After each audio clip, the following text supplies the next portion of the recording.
When you request a topographic survey from a land surveyor, what data or information about the building should be included on the topographic survey? And that can vary quite a bit depending on the region you're in, the part of the United States you're in, and even on the company that you hire. But what I want to try and do is explain what do I think is fair and reasonable, and kind of what should be standard practice. So you go and you request a topographic survey. What should the surveyor locate on the buildings if there's existing buildings on the site? So I'll tell you what our typical topographic survey includes when it comes to buildings. So we include the drip line footprint of the building. So that's basically where the rain would fall off the roof. So the roof footprint. We typically will get a finished floor elevation at the main doorway. And then we will also survey the basic outline of things like attached planters, porches, and decks. And we will also typically locate the major utility panels if they're mounted either on the building wall, exterior wall, or on a concrete pad. Sometimes they'll be on a concrete pad next to the building.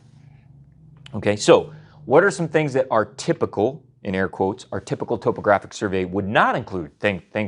Things about the building that would not typically included. We aren't typically surveying every doorway or window in the building.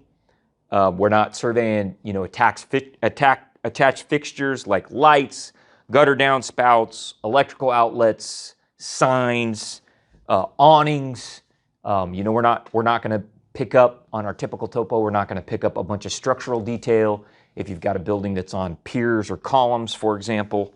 We're not picking up things like vents or vent pipes or ducts. We're not picking up those kinds of things. So you're not going to get that if you call and just request what I would call a regular topographic survey. And I think that's fairly common practice in my part of California, at least. So now that's not necessarily a bad thing. I don't think that if you call here and ask for a topographic survey, we're not trying to cheat you or trying to skimp by. So here's one way to think about it as a client. If you're going to build a barn or a fish pond, or you're doing some other work on a parcel, but you're not modifying the existing structures, you don't want to have to pay the surveyor to capture all those details if they're not relevant to your project, right? Now, there are some kinds of projects that require that extra building detail. So let me give you some examples. If you're doing a building remodel, if you're doing a building retrofit, like a structural retrofit, if you're making a major addition or expansion to a building, commercial, retail, industrial, whatever. If you're doing FEMA elevation certificates for flood insurance, you're going to need more building detail on those.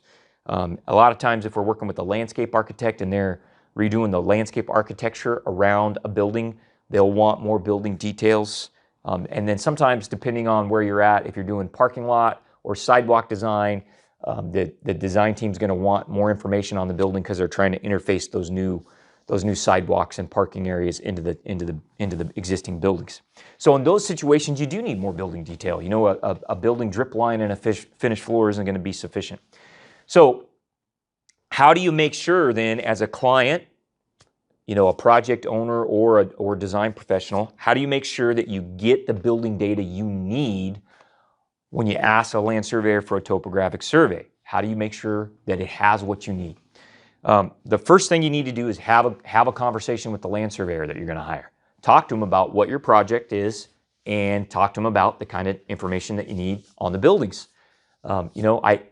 A lot of times I get people to call up, they'll say, I need a price on a topo survey.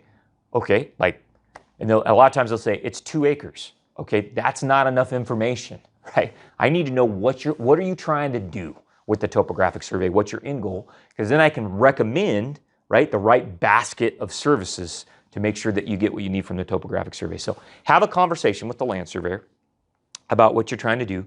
You need to work with the land surveyor that will ask you the right kind of questions and that will understand your goals. If you call up a surveyor and say, I need a topo of 10 acres, and that's all you tell him, and he throws you a price or she throws you a price, you should be afraid, be nervous. Like that land surveyor, she hasn't asked you enough questions, right, to understand what's going on. The third thing is be smart about how you comparison shop.